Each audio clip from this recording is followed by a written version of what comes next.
In today's video, I would like to address this issue with the Embassy of Venezuela in Washington, D.C. For those of you who have not heard, there is this group called the Embassy Protection Collective, along with Code Pink, that have occupied this building in an attempt to stand in solidarity with the elected government of Venezuela. Now, just to be very clear, I'm sure it's no secret to anyone that I have tried to, with this channel, out DC's malintentions regarding that country.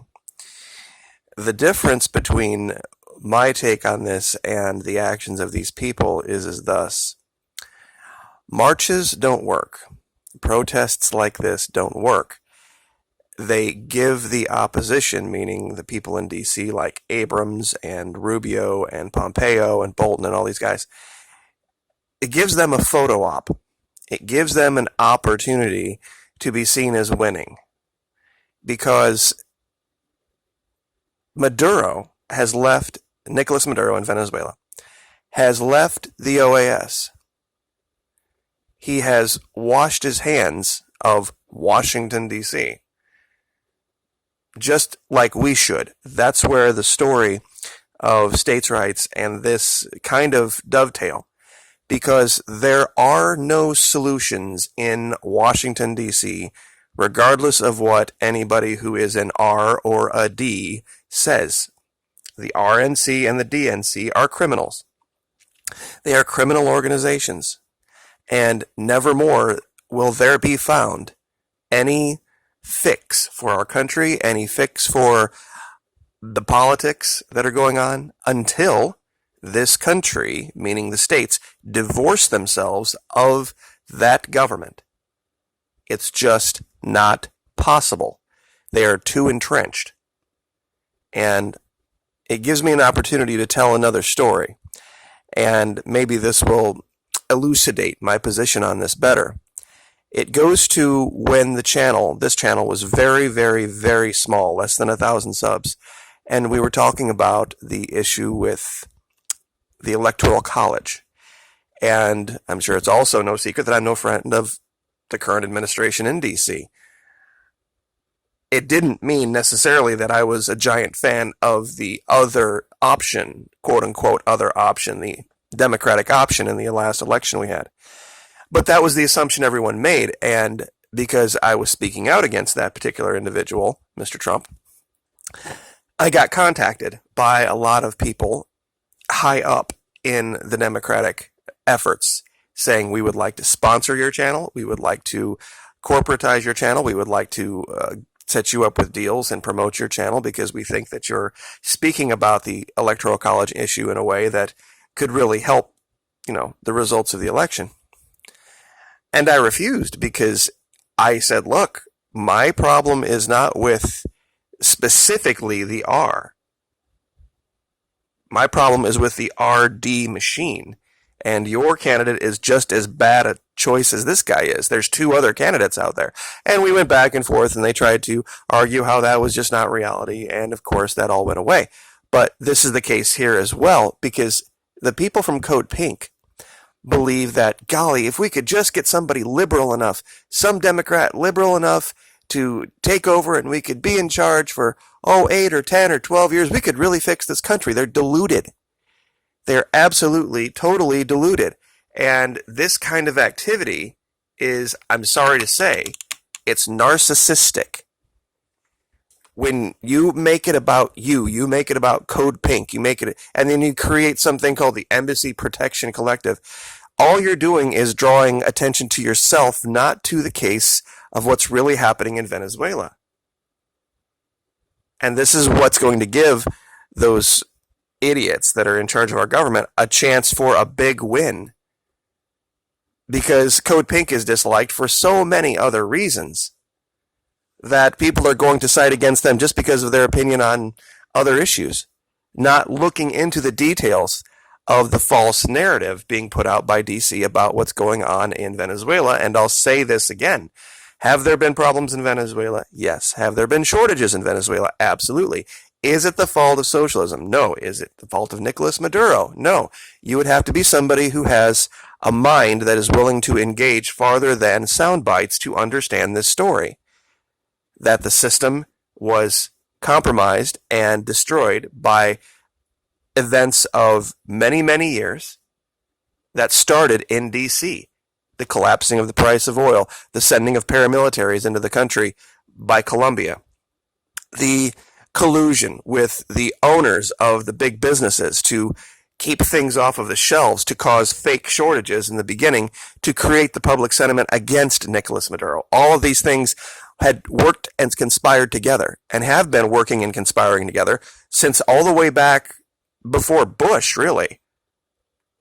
They haven't, this guy's first the major shot across the bow was the declaring of Venezuela a imminent threat to national security by the previous administration.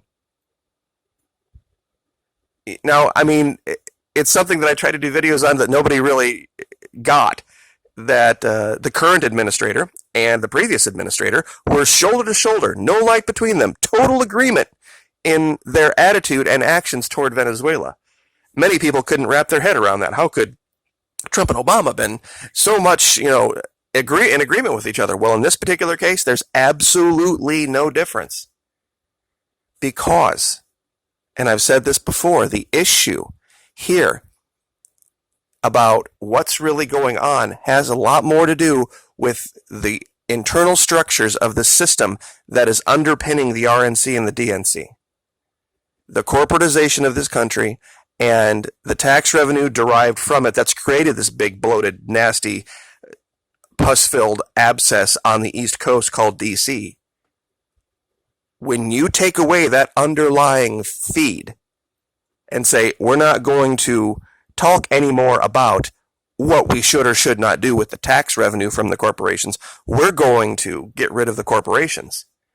And we are going to then have a government of the people, by the people, for the people on a state level, so that each state government can say, okay, these are our resources, and we're going to bring them to the market, and we are going to get a fair price for them, and then we're going to take that money and take care of our people with it. Absent corporation, a real government of the people. That's what's going on in Venezuela. See, they want you to believe this story about government from the top down never works. What's going on in Venezuela is not government from the top down. It's government from the bottom up. And that's what they're afraid of you knowing. These people living in this embassy, I get what they're trying to do. And I guess I can applaud the place their heart is in, but just not the place their mind is in. Because they've basically given validation to the story coming out of DC with this. And if they continue to act like this and do marches, and they do marches in Venezuela, but that's for a very different, very specific purpose.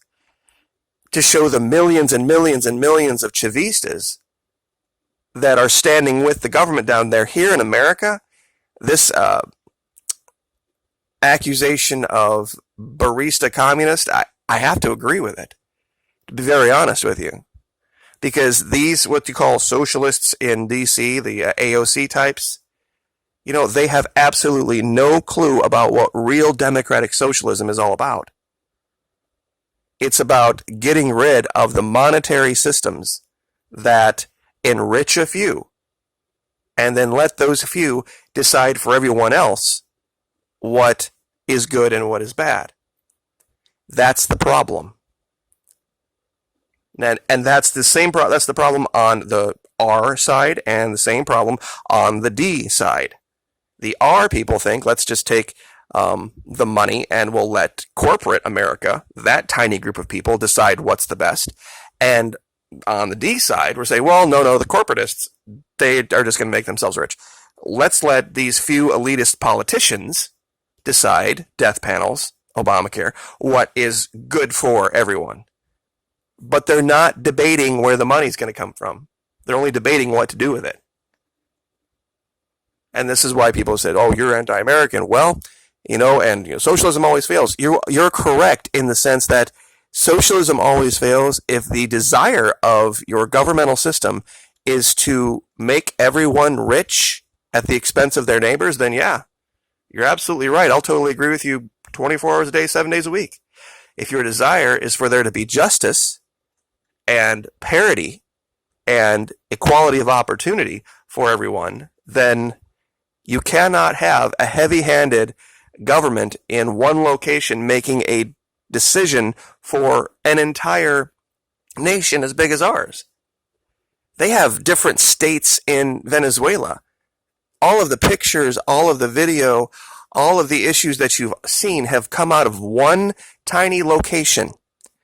This area up here by Lake Maracaibo called Zulia State, virtually everything you've seen about Venezuela in the mainstream media has come out of this one state.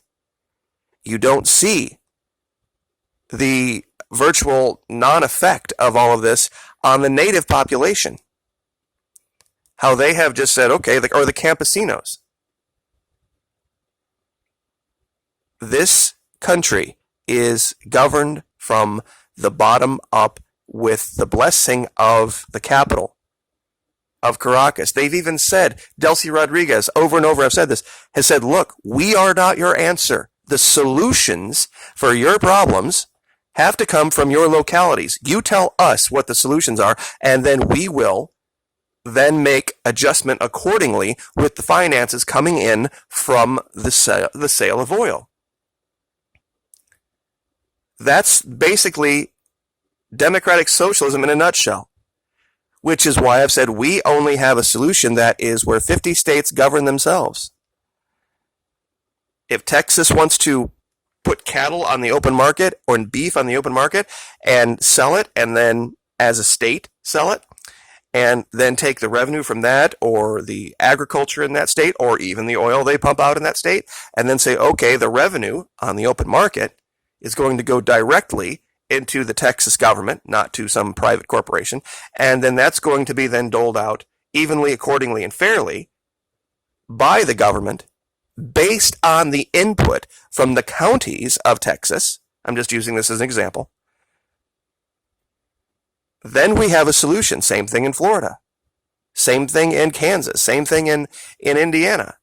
You know, the Midwest might have to come into a consortium because of the way agriculture is done up there. But we don't need there to be a stop along the way or two middlemen, meaning corporations and government, for the revenue that is produced by the people of this country. And that's what I've been trying to, I guess I hate to use the term again, but elucidate, to illuminate, to show that we can do this for ourselves. We can do this for ourselves. We can bring goods and services to market. We can be paid a fair, decent price for them, and we don't have to pay a corporation to do it. We don't have to have it stop along the way at government and get, sliced off. It can go right to the people. And watch how wealthy this nation would become if that were the case. State by state by state by state by state. If you had all of your tax money back. If you had all of the money that's gone into the pockets of these big corporate criminals back.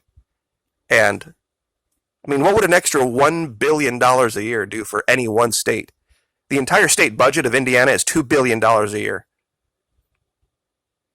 A 50% increase in the state budget overnight of a place like Indiana would change that state in a way that, and I'm just using it as an example. Florida, we have a state budget of $70 billion. So it's going to have to be a state-by-state solution. The Florida Maquis cannot tell Tennessee the solution for Tennessee. But I hope and I pray that across this country, we start seeing people stand up, like the Arkansas Maquis or the Colorado Maquis or the South Dakota Maquis, stand up and say, you know what, we need to do this for ourselves now. We need to lance the abscess in D.C. and no longer make them relevant, no longer participate in their elections, no longer give them any type of deference whatsoever, legally, morally, ethically, any other way. And ignore their dictates and call the man behind the curtain out. Okay, fine. You think you're Billy Badass? Fine, send your troops. Let's see it happen again, just like it did down in Selma. It ain't going to turn out the same way. I promise you that. Like, share, subscribe.